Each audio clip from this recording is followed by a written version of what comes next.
Un cordial saludo a todos ustedes, los queridos televidentes de Cable Plus Televisión que se conectan a esta hora del día en este programa Ábreme tu corazón. Los acompañamos nuevamente desde la parroquia Nuestra Señora de la Candelaria. Es un placer y un honor grandísimo para nosotros llegar hasta sus hogares por este medio de comunicación para hablar con el Señor y del Señor. Los invito para que iniciemos colocándonos en la presencia del Señor y entregándole a Él nuestras vidas. Que tu gracia, Señor, inspire nuestras obras, las sostenga y las acompañe, para que todo nuestro trabajo brote de ti, que eres su fuente, y se dirija a ti, que eres su fin. Por Jesucristo nuestro Señor. Amén. Que el Espíritu Santo sea entonces el que abra nuestra mente para poder comprender su palabra, que abra nuestro corazón para vivirla y nuestros labios para proclamarla. Queridos hermanos y hermanas, estamos en un mes súper importante en la celebración de nuestra iglesia cristiana, ya que en este mes de septiembre recordamos de manera especial la grandeza de las Sagradas Escrituras. Este mes de septiembre es el mes de la Biblia. Y me parece demasiado importante que iniciemos este programa de Ábreme tu corazón reflexionando acerca de la importancia de la Sagrada Biblia en nuestra vida cristiana. En primer momento tuviésemos que decir que la Sagrada Biblia no es por ningún motivo un libro más de nuestras bibliotecas o un libro más para el estudio intelectual en las diferentes academias. La Sagrada Escritura, la Biblia, es un libro sagrado. San Jerónimo, un santo que amó profundamente la Sagrada Escritura, que la tradujo, que fue un gran estudioso y exegético de ella, decía una expresión muy hermosa. Él decía que la Biblia era una carta de amor de Dios para el hombre. Cuando nosotros entonces descubrimos que en realidad la Sagrada Biblia es mucho más que un libro, es la palabra de Dios dada a nosotros, entonces descubrimos en ella un profundo mensaje de amor. Reflexionemos, por ejemplo, cuántas veces en la semana o en el día nos acercamos a la Sagrada Escritura. La teología espiritual siempre nos ha recomendado en acercarnos a la Sagrada Biblia por lo menos una vez al día, en un tiempo medianamente prolongado, en un momento no solamente de lectura, sino de encuentro con el Señor, porque la palabra de Dios no solamente se lee, sino que se hace oración con ella. Entonces, también preguntémonos cómo yo trato la Sagrada Escritura.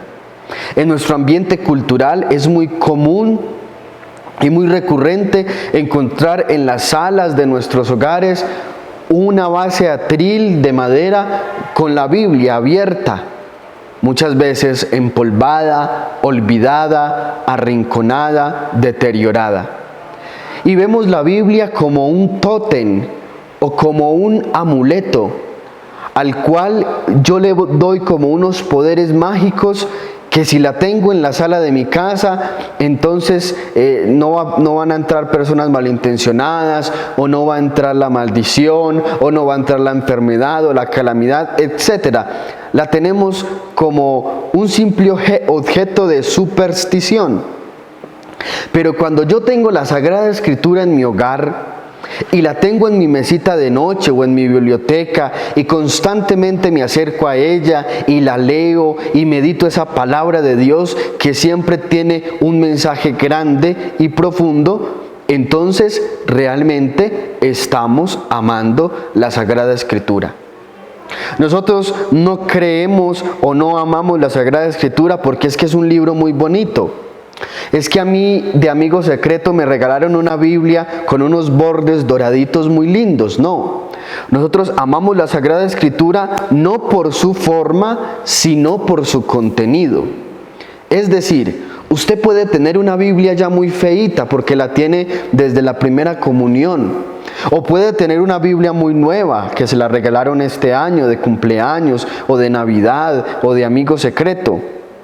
Pero tanto la viejita como la nueva tienen el mismo valor, sacralidad y significado. Es decir, es un libro sagrado.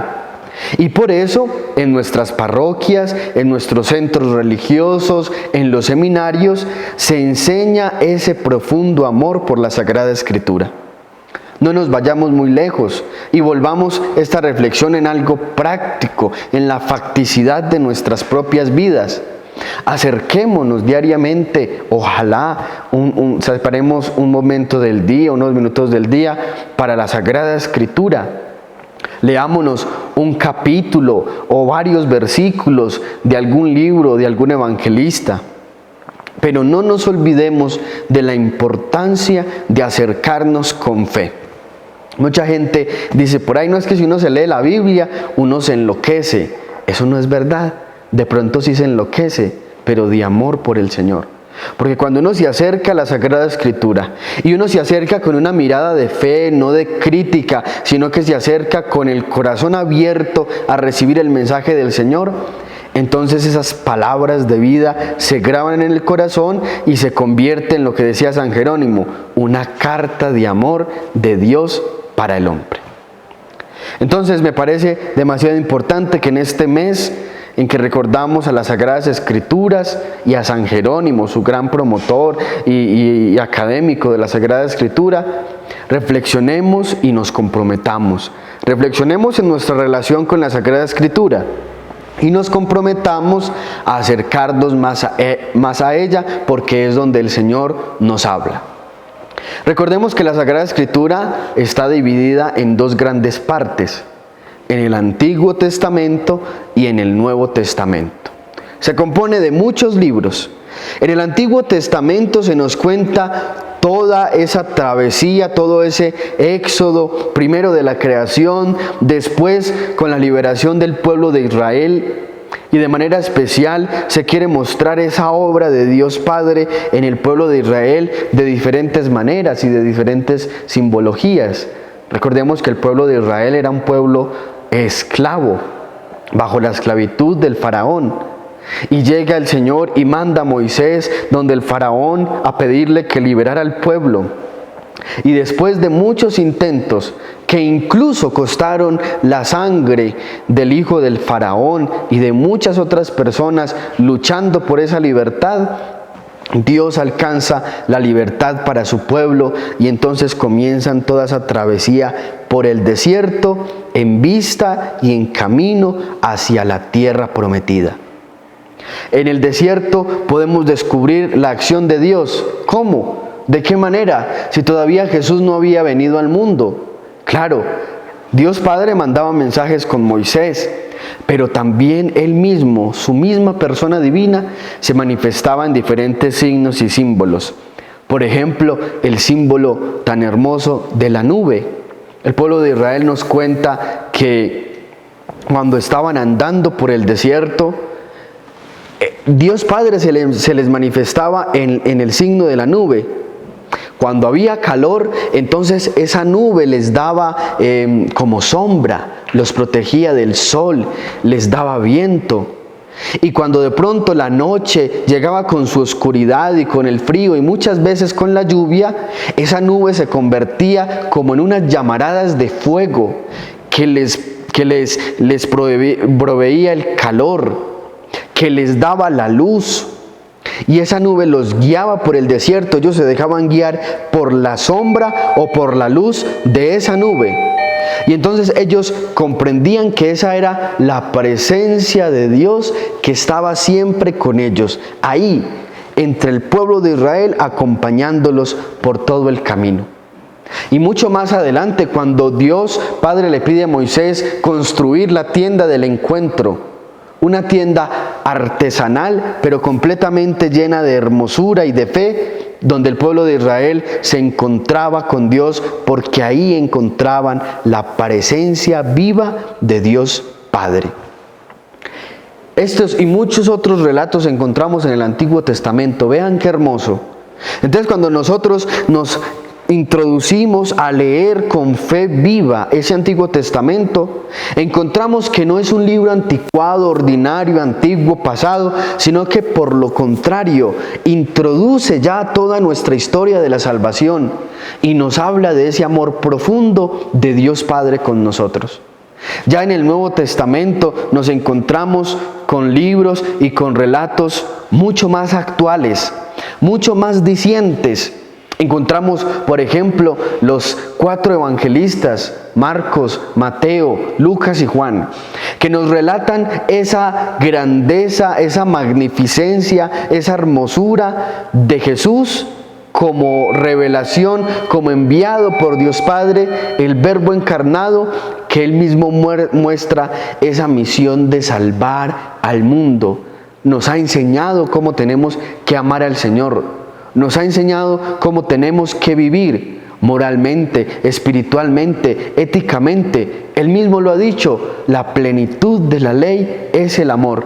Y nos ha enseñado a amarnos como Él nos ama a nosotros. Entonces, queridos hermanos y hermanas, acerquémonos a la Sagrada Escritura con la intención, primero, de conocer más al Señor. Y tiene que ser una intención de conocimiento. Pero con un conocimiento no de crítica ni de escasez como mental, porque muchas veces pensamos que es que yo no puedo entender la Biblia, que es que la Biblia tiene un lenguaje muy elevado. O las personas que son más intelectuales entonces se pegan de pequeñeces y sacan muchas frases de contexto. Y como dice el dicho académico, una frase fuera de contexto se convierte en un pretexto. Cuando yo saco apartes de la Biblia que no los enmarco en un contexto amplio, entonces yo comienzo a poner en duda mi fe. Y por eso muchas personas dicen que se vuelven locas si leen la Biblia, o que se pierde la fe, o que Jesús no existió, etc. Es necesario que conozcamos la intencionalidad de cada uno de los libros de la Sagrada Escritura. Es decir, el evangelista San Juan quiere mostrar en todo su libro una intención particular. San Juan, por ejemplo, nos quiere mostrar a un Jesús humano, a un Jesús humilde, a un Jesús amoroso, a un Jesús salvador. El Evangelio de San Lucas nos quiere mostrar a un Jesús misericordioso. Nos muestra esas parábolas de la misericordia, el hijo pródigo, la oveja perdida, etc. Mateo nos muestra a un Jesús que realiza signos y que con esos signos nos muestra la grandeza, la divinidad de su persona. Vean qué interesante es ir conociendo cada vez más de la Sagrada Escritura y sobre todo de sacar de ella ese amor por el Señor. Que con esta primera parte del programa primero nos cuestionemos, como les decía ahora, reflexionemos acerca de nuestra intención de acercarnos a la Sagrada Escritura y que entonces nos comprometamos a amarla más, a frecuentarla más y a encontrar en ella esa carta de amor que Dios me ha escrito a mí.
hombre dijo: quien tiene paciencia obtendrá lo que desea.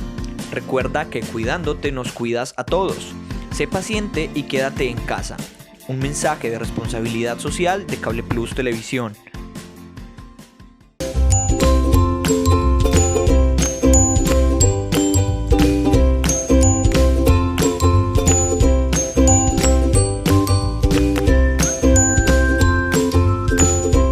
Estamos en una época donde las altas temperaturas y la ausencia de lluvias pueden generar que una simple quema se convierta en un incendio forestal que afecte nuestro bienestar y el de nuestro planeta.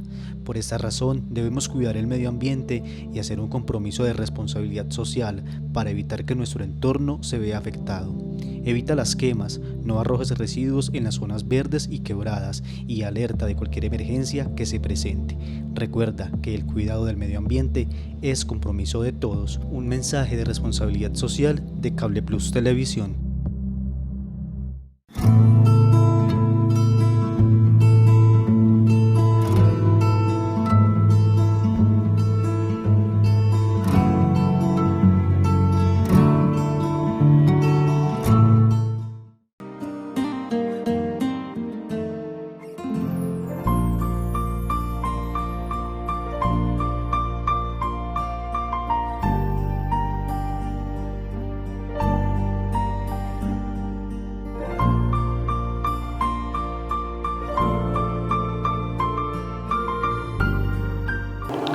Seguimos entonces en este maravilloso programa de Ábreme tu corazón. En esta oportunidad hemos venido reflexionando acerca de la importancia de las Sagradas Escrituras. En este mes de septiembre, consagrado especialmente a la reflexión y la meditación sobre la Biblia. Antes de terminar este tema, quisiera dejarles una reflexión muy importante y una exhortación. Acerquémonos a la Sagrada Escritura, pero a Biblias que en realidad sean aprobadas por la autoridad de la Iglesia Católica. Porque nosotros sabemos que hay muchas otras Biblias que han sido utilizadas o generadas por nuestros queridos hermanos protestantes y que de pronto desvirtúan ese verdadero mensaje de Jesucristo. Por eso la Iglesia Católica ha aceptado algunas Biblias como verdaderas, como provechosas, como correctas para nuestra lectura espiritual. Pero hay otras Biblias que han sido acomodadas a la doctrina de nuestros hermanos protestantes y que entonces nos van a hacer dudar de nuestra fe y nos van a alejar de la verdad que la posee el Señor. Siguiendo entonces con este programa de Ábreme tu corazón, quisiera proponerles a que reflexionásemos en un tema demasiado importante y fundamental en nuestro caminar cristiano católico. Y es la eclesialidad, la importancia de la eclesialidad. La eclesiología es el estudio, el compendio, los conceptos sobre la iglesia. Iglesia, eclesiología, estudio de la iglesia. Cuando nosotros hablamos de la iglesia nos referimos a esa comunidad que Jesús ha fundado, donde todos nosotros nos unimos como hermanos y avanzamos juntos por medio de la fe hacia la salvación. No somos marionetas que vamos por el mundo a la deriva y sin una meta y un objetivo. Formamos parte, como dice San Pablo, de un cuerpo místico, cuya cabeza es Cristo. Y cada uno de nosotros, los miembros de la Iglesia Católica, desde nuestros diferentes carismas y funciones, formamos esos otros miembros de ese cuerpo. Así lo ejemplifica San Pablo, y así es importantísimo que nosotros lo comprendamos en nuestra vida cristiana. No podemos decir que andamos por el mundo con un montón de teorías inventadas por nosotros mismos. Rezamos a nuestra manera, celebramos los sacramentos a nuestra manera, o nos vemos siempre la Eucaristía por televisión y creemos que con eso simplemente ya alcanzamos la salvación. Qué importante es reunirnos como hermanos y celebrar juntos la fe, alimentar nuestra alma con los sacramentos. Entonces, al reflexionar sobre la iglesia, tuviésemos que ir hasta aquellos primeros cristianos. Recordemos que cuando nuestro Señor Jesucristo vino al mundo, el Verbo eterno del Padre se encarnó para redimirnos, nació del vientre de la Santísima Virgen María. Después, ya cuando su edad estaba avanzada, más o menos a sus 30 años, comenzó lo que la Iglesia y nosotros los católicos hemos denominado la vida pública de Jesús. Y entonces ahí es donde los evangelios nos empiezan a contar y a relatar y a comentar todas esas experiencias. Primero, donde Jesús se reveló como el Hijo de Dios. Con su bautismo comenzó todo ese proceso de redención para nosotros. Segundo, Jesús se revela con su propia vida en medio de nosotros y nos enseña cómo es que nosotros debemos también vivir. Tercero, nos revela que Él es el Hijo del Padre y que con el Padre y el Espíritu Santo forman una misma unidad. También nos revela su entrega de amor por nosotros, en donde nos amó hasta el extremo, hasta llegar a entregar su propia vida. Y fundó una comunidad de apóstoles, 12 apóstoles, las 12 bases de la iglesia. Y con esos apóstoles fue por muchas partes, esparciendo ese amor y esa misericordia de Dios. Así nos lo relatan los evangelios. Le devolvía la vista a los ciegos, la voz a los que no podían hablar, la audición a los que no escuchaban, levantaba a los paralíticos, pero lo más importante, perdonaba también los pecados. Jesús no solamente vino a la tierra para juzgarnos, como muchos lo criticaban en aquel entonces, o también como decían los judíos de aquella época, los legalistas del momento, para abolir la ley o para irrespetar la ley, sobre todo del sábado, sino de lo contrario, como él mismo lo expresó: yo no he venido a abolir la ley, sino a darle plenitud. La plenitud de la ley, él mismo lo dijo y lo replica San Pablo, es el amor. Porque si uno ama, no le hace mal a su prójimo. Y con esa comunidad de 12 apóstoles, entonces poco a poco iba fundando lo que hoy es la Iglesia Católica. Y al consumarse su cuerpo material y corporal por la muerte y por el egoísmo de las autoridades judías que lo mataron colgándolo del madero de la cruz, y derramando toda su sangre por la humanidad y por el perdón de nuestros pecados, murió en la cruz, fue sepultado y al tercer día resucita. Pero los apóstoles y los discípulos se sentían solos, abandonados.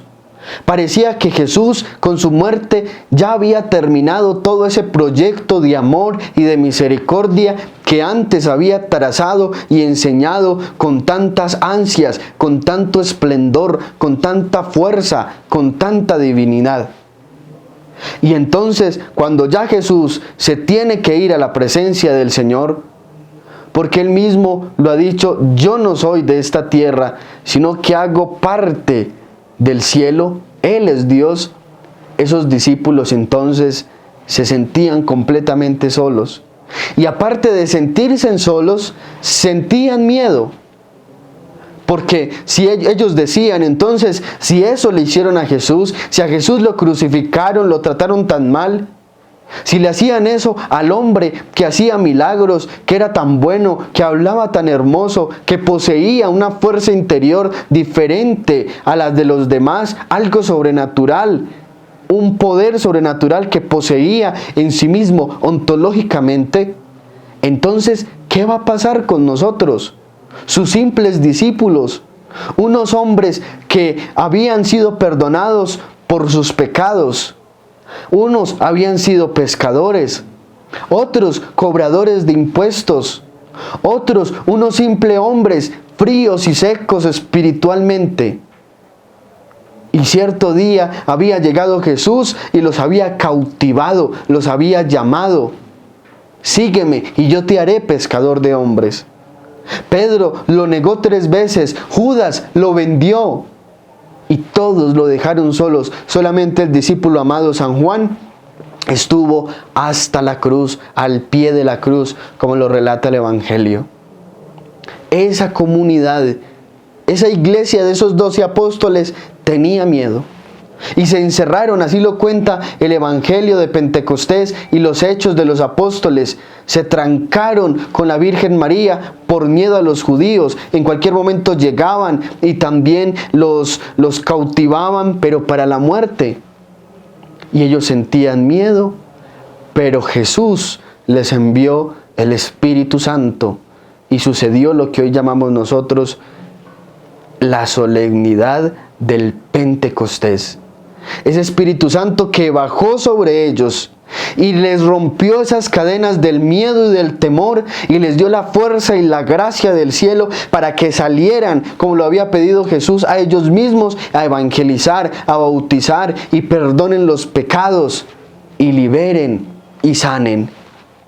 Y ellos entonces, al recibir ese fuego del Espíritu Santo, salieron a todas las ciudades, a todas las localidades, a todas las comunidades, y sin miedo a ser rechazados, martirizados, exprimidos por la sociedad, con un martirio muchas veces social.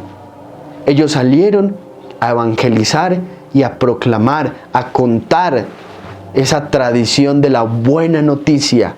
Jesús ha resucitado. Jesús nos ha dado la vida. Jesús es Dios. Hay un nuevo acontecimiento de salvación. Ya no somos esclavos del pecado. Ya no somos esclavos del demonio. Ya no somos esclavos de nuestras propias pasiones. Ya hemos alcanzado la libertad que Jesús en la cruz nos ha dado a precio de su sangre. Y ellos así poco a poco, yéndose para diferentes sitios y lugares, fueron transmitiendo ese mensaje de Jesús y fueron creando pequeñas comunidades en cada lugar a donde iban. Unos los escuchaban, otros los rechazaban, unos se convertían, otros volteaban la mirada y daban la espalda. Qué hermoso es leer, a propósito de este mes de la Biblia, ese libro del Nuevo Testamento de los Hechos de los Apóstoles. Todo esto que dicho se relata allí. Esas hazañas de esos discípulos valientes que no tenían absolutamente nada. Un día Pedro iba caminando por las calles y en un portón del templo se encontró un pordiosero que estaba ahí en la acera, pobre, triste y solo. Y le pide al apóstol Pedro algo: dinero, comida, vestido. Y el apóstol San Pedro le dice algo que hoy replica en el corazón de la iglesia. San Pedro le dice: no tengo oro ni plata, pero tengo la fuerza del Espíritu Santo. Y en el nombre de Jesús, levántate. Claro, la iglesia no tiene más que ofrecer que esa fuerza del Espíritu Santo que todo lo transforma, que a todo le da vida, que todo lo vuelve nuevo, que todo lo libera, que todo lo perdona. Nosotros como cristianos bautizados no nos tenemos que preocupar por nada material, sino por poseer en nuestros corazones esa fuerza de Pentecostés que se prolonga hasta el hoy de nuestra historia, hasta el hoy de nuestra salvación. Nosotros no estamos siguiendo sacerdotes, ni religiosos, ni siquiera al Papa. Todos somos funcionarios de la Iglesia de Cristo. Como dijo Benedicto XVI, somos siervos de Dios. Nosotros poseemos ese mensaje de Jesús y esa gracia que libera, que redime y que nos transforma. Por eso, queridos hermanos, qué hermoso es meditar en nuestra Iglesia Católica. No la veamos como lejana, no la encasillemos en los templos, en las sacristías, en las casas curales. Usted dígase interiormente: iglesia soy yo. Somos iglesia. Creo, pero también creemos. Creo porque soy yo, pero creemos porque hago parte de una comunidad. Vamos a hacer una pausa y ya continuamos con este tema.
Continuamos entonces reflexionando en este apasionante tema sobre la iglesia. Podríamos decir que todo cristiano ama la iglesia. Soy cristiano, amo la iglesia.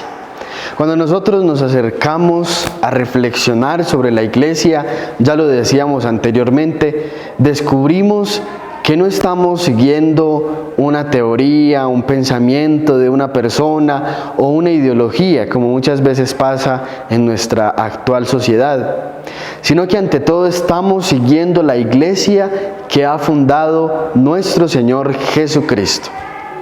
Ya entonces anteriormente hablamos a grandes rasgos, de manera muy general, cómo fue que nació nuestra iglesia. Y quisiera continuar diciendo que esa iglesia de Jesús, que fue fundada por Él mismo, prolongada por los apóstoles, sostenida por Dios en la presencia del Espíritu Santo, es esa misma iglesia en la que hoy nosotros nos hacemos hijos de Dios. Es esa iglesia donde nosotros, con nuestros hermanos, reunidos con ellos, nos hacemos unos solos y formamos parte de ese cuerpo místico de Cristo. Decía que esa iglesia que fundó Jesús es la misma iglesia hoy donde nosotros nos hacemos uno con el Señor. Y digo esto porque no estamos en una iglesia diferente. La iglesia no cambia su esencia por la actualidad del mundo, ni cierto determinado periodo de tiempo. La iglesia es una porque nos unimos con el Señor, trascendiendo inclusive la historia, el espacio y el tiempo. Nosotros confesamos que hay una iglesia terrestre, es decir, la iglesia donde nosotros hacemos parte, la iglesia de los hombres, donde los seres humanos nos unimos con nuestro Creador. Está la iglesia purgante, de aquellos que expían sus pecados en las postrimerías del hombre. Y está la iglesia triunfante de todos aquellos hermanos nuestros que ya han alcanzado la salvación. Por este motivo digo que la iglesia trasciende incluso el espacio y el tiempo. Pero entonces la iglesia no es solamente cuando nosotros nos reunimos para celebrar la Eucaristía en un templo o en un hogar o en un salón. La iglesia somos tú y yo, que unidos a la fe de Cristo, con fidelidad, con fe y con seguridad, formamos esa gran comunidad cristiana. Es el hogar de todos, es la doctrina de todos, es la fe de todos. En la iglesia, como toda demás institución humana, hay una jerarquía. La jerarquía de la iglesia, podríamos mencionar así de manera muy general, es el Papa, los obispos, los sacerdotes, los diáconos, los seminaristas, los consagrados y todos los laicos. Recordemos que por medio del bautismo nosotros somos injertados en la iglesia de Cristo. Nos hacemos hijos de Dios y nosotros reconocemos a Dios como nuestro Padre, como nuestro Papá. De allí que resurja y resulte provechoso una profunda fidelidad a la jerarquía de la iglesia. Hoy nos dirige el Papa Francisco. Y el Papa Francisco no es tampoco un hombre que resultó de un día para otro siendo Papa. El Papa Francisco fue un laico que alguna vez decidió consagrarse al Señor al descubrir su vocación sacerdotal. Sacerdote que luego fue consagrado como obispo, sucesor de los apóstoles, y que por voluntad del Señor, la Iglesia, asistida por la fuerza del Espíritu Santo, lo ha elegido como el Papa del hoy, el Papa Francisco. Recordemos que nuestro anterior Papa, Benedicto XVI, renunció a su cargo, a su servicio como Papa. De allí fue necesario elegir otro nuevo sumo pontífice, donde la Iglesia y el Señor eligieron al Papa Francisco. Digo esto porque en nuestras comunidades cristianas, incluso católicas, se ha visto como unas ciertas tendencias a rechazar al Papa Francisco o a quitar de nuestra doctrina católica la figura papal, la figura del Papa. O a veces pensamos que lo que dice el sumo pontífice no es importante, o es salido de los cabellos, o eso no me compete a mí. Ahí está y ahí se prueba la fidelidad a nuestra Iglesia católica. No podemos crearnos una fe, una doctrina con lo que queramos creer o lo que nos convenga. Nosotros creemos en la doctrina que hemos recibido del Señor, de sus apóstoles, y que la Iglesia a lo largo de la historia ha custodiado y ha transmitido con fidelidad y con fuerza del Espíritu Santo. Por eso nosotros tenemos que escuchar en nuestras parroquias a nuestros sacerdotes que nos transmiten con fidelidad esa doctrina del Señor. Tenemos que escuchar a nuestros obispos y arzobispos diocesanos. Y la Iglesia Universal tiene que escuchar al Papa Francisco, que es el vicario de Cristo en la tierra. El Papa Francisco no dirige la Iglesia con sus propias fuerzas, que por cierto son pocas por su extensa edad, porque el cuerpo se cansa, porque llega la fatiga, el cansancio, sino que Él es asistido con la fuerza del Espíritu Santo, y ese Espíritu Santo imprime en su vida ese ímpetu para seguir transmitiendo a nuestras vidas ese mensaje del Señor. Y entonces nosotros cada día nos podemos enamorar más del Señor, convencernos más de su mensaje, conocerlo más y ser fieles a su Iglesia. Ojo, tengamos mucho cuidado. El apóstol San Pedro dice en la Escritura: hay que tener cuidado porque pueden surgir y nos pueden extraviar muchas doctrinas llamativas y extrañas. Y qué tristeza, queridos hermanos y hermanas, tenemos que reconocer que en nuestra misma comunidad cristiana hay personas que, como diría el Evangelio, siembran cizaña. La cizaña es cuando te dicen que el Papa no es el Papa. Por ejemplo, hay muchas personas que dicen que el Papa es el anticristo, que el verdadero Papa es Benedicto. Es mentira, cizaña, calumnia, hipocresía. ¿Cómo tenemos la cara y la valentía de acercarnos al altar del Señor y quizás recibir la Sagrada Comunión cuando negamos la legitimidad del Papa, estamos quedando prácticamente excomulgados de la Iglesia? Somos como rueditas sueltas que van rodando y rodando y rodando por las calles. Y no estamos pegados a ningún vehículo o a alguna cosa. Nosotros tenemos que creer en la Iglesia Católica, que es la de hoy. Católico significa universal. Todos nosotros hacemos parte de un mismo mensaje. Lo que dice la palabra de Dios en Guarne también se dice en Roma, o en Europa, o en África, o en Occidente. Todo eso que recibimos nosotros continuamente es un mensaje universal, que el Papa con los obispos, con los sacerdotes custodian. Y eso lo tenemos que respetar y valorar, porque al inicio de la fundación de la Iglesia cristiana, para custodiar ese mensaje costó sangre y dolor. La mayoría de los apóstoles fueron martirizados, degollados. San Pablo, por predicar, fue puesto en prisión y luego muerto. San Pedro fue crucificado.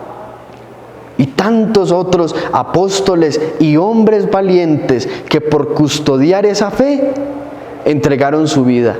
Y nosotros, cualquier aparecido en una esquina nos dice que el Papa no es el Papa y ya nos creemos el cuento. Ojo, queridos hermanos y hermanas, tenemos que escuchar lo que dice la palabra de Dios. Y la palabra de Dios se proclama en el templo y se evangeliza en el templo, y los sacerdotes nos predican y nos reflexionan acerca de esa palabra de Dios. Y muchas veces le creemos más a cualquier persona que puede estar más confundida que nosotros, que por creerle, que no le creemos a ese sacerdote que nos está ya exponiendo ese hermoso mensaje del Señor.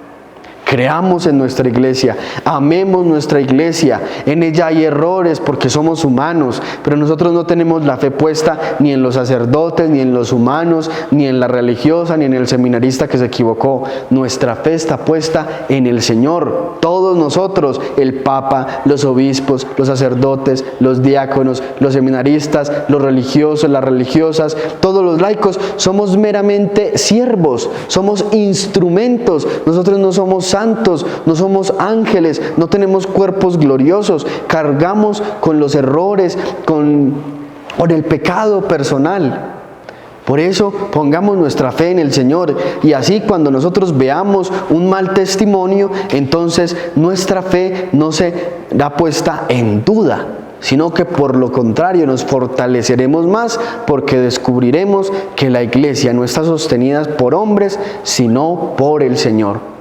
Pero que no se nos olvide la importancia de venir al templo. Mucha gente dice, ay, no es que yo estudié teología, o yo estudié liturgia, o por allá yo escuché una charla muy bonita de tal padre, y ahí uno aprende que es que, no, lo litúrgico es muy poquito, yo no tengo que ir al templo, yo desde mi casa puedo orar. Mentira. Estamos muy confundidos, estamos muy engañados. El templo es la casa de Dios, y al templo tenemos que ir para celebrar los sacramentos, la Eucaristía, la Sagrada Confesión, etcétera, todos los demás sacramentos que vamos llevando a cabo a lo largo de nuestra existencia. Y también es importante reunirnos. En este tiempo que estábamos apenas un poco evolucionando de la pandemia, qué necesario era, uno sentía como una falta de ver a los hermanos, de ver el templo con todas las personas en la Eucaristía. Los mismos laicos expresaban que extrañamos la Eucaristía, extrañamos ir a escuchar al sacerdote, extrañamos ir a rezar el Santo Rosario, extrañamos el sacramento de la confesión. Claro, porque es que ya lo he dicho en anteriores veces, no creo solamente yo, sino que creemos.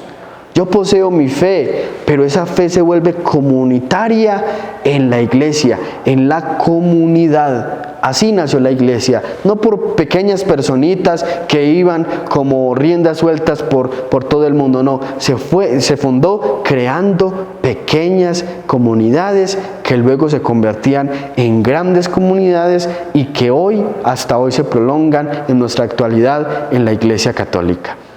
Hermanos y hermanas, ya por gracia de Dios y por la voluntad de las autoridades, se ha ido abriendo los templos. Hemos sido testigos de poco a poco de una reapertura gradual de los templos. Yo quisiera invitarlos para que no dejemos de venir al templo. Yo sé que muchas personas se han dejado llevar por la pereza y no vienen a la Eucaristía porque hay que hacer la filita, porque hay que inscribirnos, porque nos tenemos que desinfectar. No. Seamos valientes, seamos auténticos y venimos a la Eucaristía a encontrarnos con el Señor, y si hay que hacer filita, la hacemos. Si nos tenemos que inscribir, nos inscribimos. Si tenemos que tener el tapabocas, pues portémoslo con amor, ofrezcámosle esos pequeños sacrificios al Señor. Se reactivó la economía, los negocios, se reactivó en general toda la vida social. Reactivemos también nuestra fe. Cuidado, en la pandemia nos pudimos haber enfriado, secado, y podemos tener no un corazón, sino un desierto espiritual. El Señor te está esperando y Él sabía que se volvería a encontrar contigo. Que el Señor a todos los bendiga, derrame su gracia en sus corazones, en todos nuestros corazones, y que la Virgen María interceda por las necesidades de cada uno de ustedes.